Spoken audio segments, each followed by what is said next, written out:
And also this story, more than 10% of England's farmland is to be used for net zero goals by 2050. Large areas of the countryside are expected to be turned into solar farms, forests and habitats for birds, insects and some fish. The plan is part of a consultation launched by the Environment Secretary Steve Reed on balancing food production, net zero and nature conservation. William Taylor is from Farmers for Action.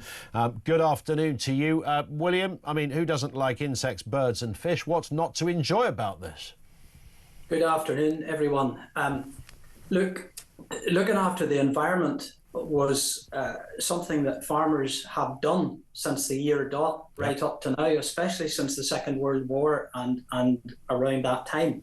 And the bottom line is, if farmers were properly paid for their produce, mixed farming would come to the fore again. And mixed farming is very, very environmentally friendly because of all the different crops and all the different provision that gives to the bees and to the birds and to everyone else. There's nobody knows more about the countryside than farmers, and it's time that we were listened to and time for common sense. Let me give you an example. The 10% land taken out of production that we're talking about, that's such a big issue at the minute. There's three things you have to remember. First of all, food security is top of the agenda. Accelerated climate change is next to that, and on top of that, the number three issue is bad governments around the world. Now, then we come to what the climate change minister just reversed a decision in Lincolnshire for 7,000 acres to be put under solar panels. Now, the place for solar panels is on roofs, and there's plenty of them. But to give you an idea of what 7,000 acres taken out of production can do, it would grow in 1 year 140,000 tonnes of potatoes. Now, McCain's, the biggest chip company in the UK, it would keep them going for 1/3 of a year. Wow.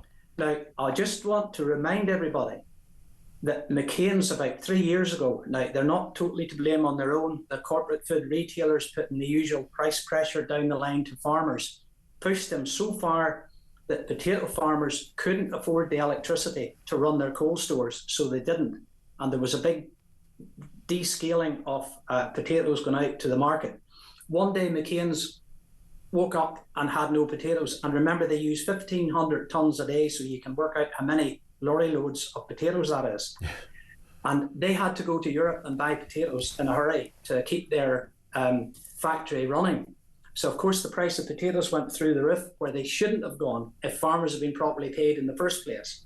So once that happened, then the price of potatoes went way up, and they're trickling down now to near where they should be, probably to cover costs of production plus a margin inflation link. But we cannot afford to take this amount of land out of production, especially since the UK is only about 57% self-sufficient in food production. And after the Second World War, there was 2 laws put in place to make sure never again would we fall below self-sufficiency. How can we not put food security top of the agenda with people like Putin around and other threats around the world? This is not good government. And now I should point out that there is so much happening at the minute, just within the last 3 months.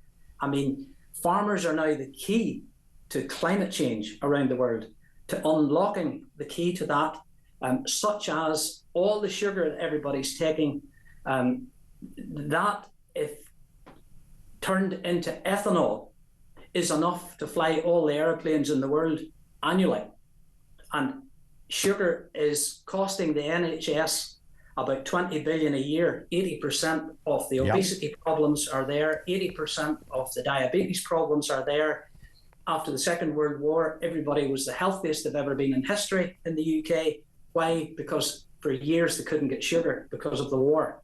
So, we have a lot to talk about, and this needs to be aired in the press at every opportunity. The question needs to be asked now, why are we flying out on our holidays and not flying on ethanol? When the answer is there, and it will not put up the price of food. Yeah. And if anything, it'll encourage people to use more honey, etc., if they do have a sweet tooth. And therefore that comes back to the countryside, and everything stacks up. So farmers hold the keys to accelerated climate change. And if you remember 9/11, the Twin Towers went down. And for 2-3 days, there was no airplanes flying in the US and maybe surrounding countries. And you can check it out, the climate, the average temperature came down by 2 degrees. And here we are today, already past 1.5 around the world. And aviation, the solution is there.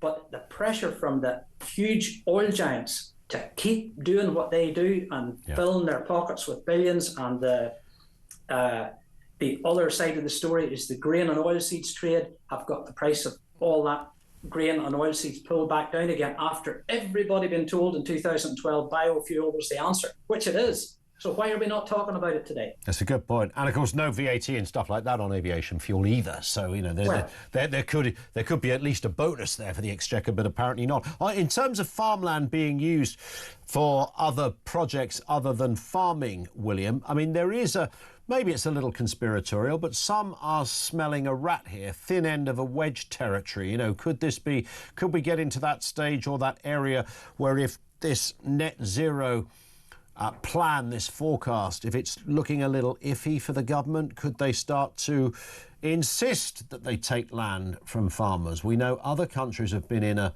pretty similar situation where they've been told to downgrade some of the things they do, dairy farmers and beef farmers and the like. Is that tinfoil hat territory, or is there something in that? Look, the solution is simple. In Northern Ireland, we have what's called the Northern Ireland Farm Welfare Bill, currently with the Agriculture Committee in Stormont, and they are scrutinising that bill with a view to taking it forward. Now, that bill, if enacted, solves the 25% plus family farmers who are living below the poverty line and certainly have no money to pay the Chancellor 20% inheritance tax and more. So the bill seeks to put in the farmers' pockets a minimum of the true cost of production plus a margin inflation linked, and that's across everything that's produced in Northern Ireland, and obviously it will have an influence to England, Scotland, Wales and Southern Ireland and further afield. The point is, if we had a UK farm-wide welfare bill, farmers would then know that whatever they decided to do on their farm would return a profit for them, and they would diversify. They would change away from having big numbers of cows and excessive numbers of pigs and other things, because they have a choice that whatever commodity they decide to grow, they will get paid. So you would have a musical chairs of activity in the UK, which can only be good for biodiversity. And we can't emphasize that enough.